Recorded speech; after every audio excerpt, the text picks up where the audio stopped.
welcome everyone, it's Nicola Cairncross here, and today I'm going to show you how to use ChatGPT to overcome one of the biggest hurdles that my clients face when they're starting out in their 5-day Be Everywhere Online challenge. The biggest challenge they have is to think about who their ideal customers or clients are, and then to get under the skin of those ideal customers or clients and know what kind of content will most solve their problems. People just glibly say online, just start creating content, but it's no good doing that if you don't know what the kind of content your ideal future customers or clients will respond to. So I'm going to teach you something that was taught to me just recently by the fabulous Ed Dale, and he's written a report about artificial intelligence and ChatGPT. It's called the Little Blue Report. Go and find him over on Substack. He's brilliant. Okay, so what I do is I use a super prompt. And let's go over to the marketing GPT, which I created, which you can get to from nicolacairncross.com. And this is my super prompt for getting under the skin of my customers. So my business serves, who typically add some characteristics. What are the main problems, challenges, or issues that keep them up at night? Can you role play that you are authors, experts, and entrepreneurs who are just starting out in business or online? Let's call her Heidi. She typically has just come out of corporate life. She's around, let's say, 45 years old and wants to make the most of this opportunity. Just come out of corporate life with a bit of a payoff. She's around 45, wants to make the most of this opportunity. Can you role play that you are Heidi? What are the main problems, challenges, or issues that keep you up at night? Can you group your replies into practical, financial, emotional, spiritual, and psychological problems, and only show me the top 5 problems for each heading? I find that this makes it less overwhelming if you get it to group. There we go. Okay, so let's see what ChatGPT makes out of being Heidi for the afternoon. No, you are Heidi.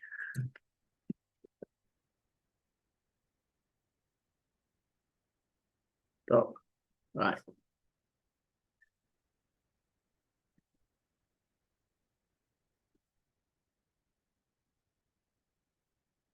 You are she. Right, here we go. I'll take on the role of Heidi. It's important because you want to be able to ask deeper questions.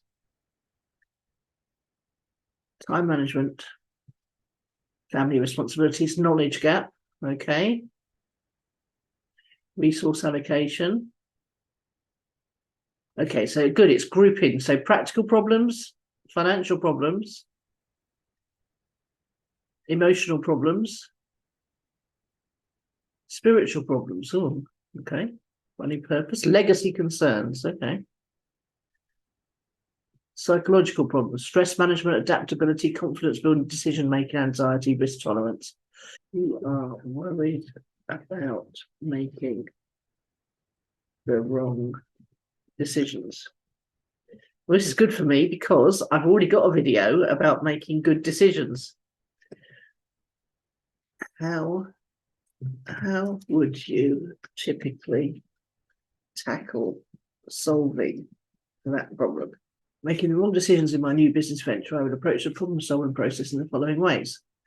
Seeking knowledge and education. Bit generic at the moment. So networking events for mentors, online communities, hiring a business coach. Let's dig into number 2 a bit. So now it's going past the 5-point rule, which means it's digging deeper into the topic. Okay, digging deeper into number 2, how would you go about finding a business coach, and where would you look for one? In search of a business coach to guide me through the complexities of starting my new venture, I would take a systematic approach to find the right fit. Here's how I would go about it. Define my needs and goals. I would clearly outline what I wanted to achieve with a coach. Online research, that's good news. General searches on search engines. LinkedIn, interesting. Or visiting websites dedicated as coaching services. I would pay special attention to coaches who specialise in helping entrepreneurs transitioning from corporate careers to starting their own business. Referrals and recommendations, social media and online forums. I would also look into Facebook groups. Okay, let's dig down a bit deeper into that. Coaching directories and professional associations, events and workshops, initial consultations. Very organised, this person.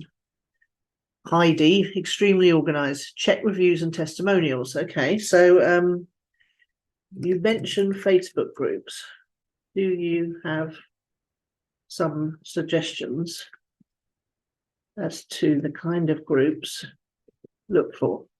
Now, the reason this is so great for people who are not so good at research, like me, is because it enables me to keep a record of everything that it's said, and I would recommend you copy and paste regularly the answers, and then it enables you to dig a bit deeper into the ones that you're interested in at the moment. So you can go deeper into one thing, and then you've got a list of, in fact, let's do that right now. Let's just copy and paste all the answers here, because you can have several ideal customer personas. ID X corporate. Yeah, see, there we go. Sometimes ChatGPT resets itself. In a previous conversation, you mentioned might look for a business coach in Facebook groups. Do you have any suggestions as to the biggest, most active Facebook group for aspiring entrepreneurs? Oh, you block on me. Often seeing where ChatGPT gets its information from is a good idea too. So do make notes as you're watching it work. Interesting. ClickFunnels group.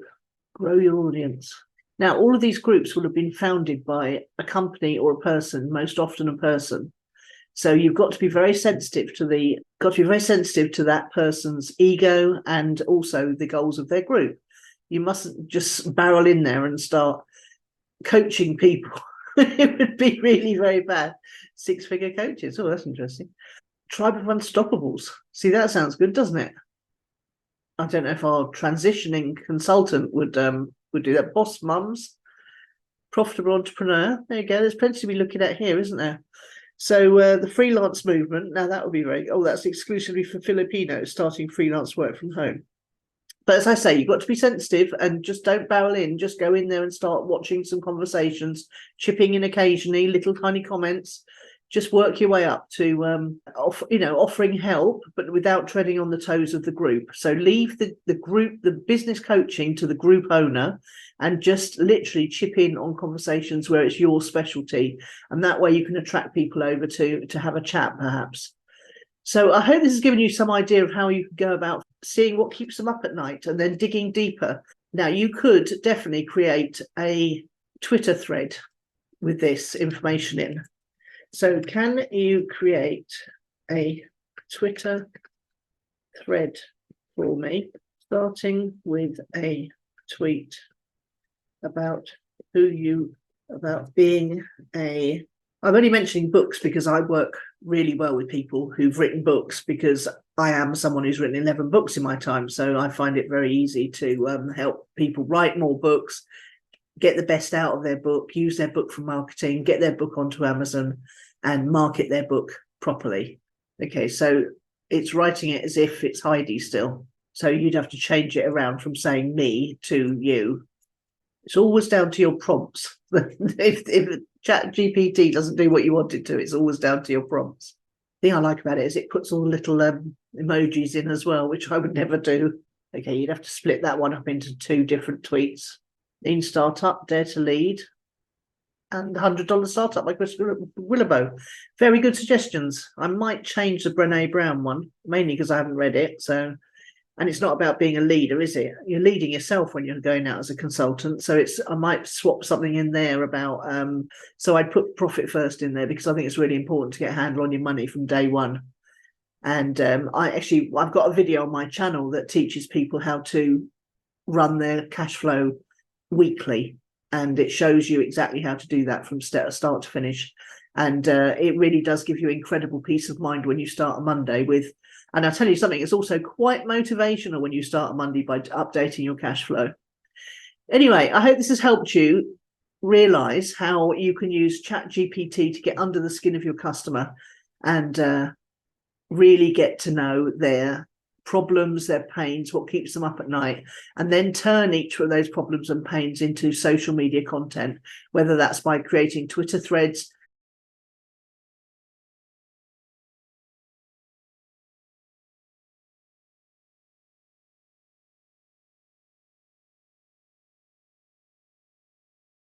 you can also now get ChatGPT to turn this into a blog post. Let's just do that.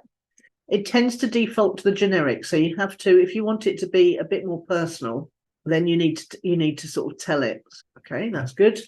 And then can you now write a video script? Not that I ever use a script, I always use bullet points.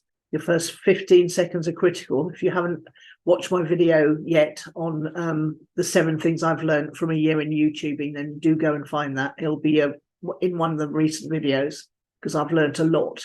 We've now got quite a bit of content based on a starter introduction to the challenges of our potential future ideal client. Well, I hope you enjoyed that, and it was as enlightening for you as it was for me the first time I saw it. So now you know what to do.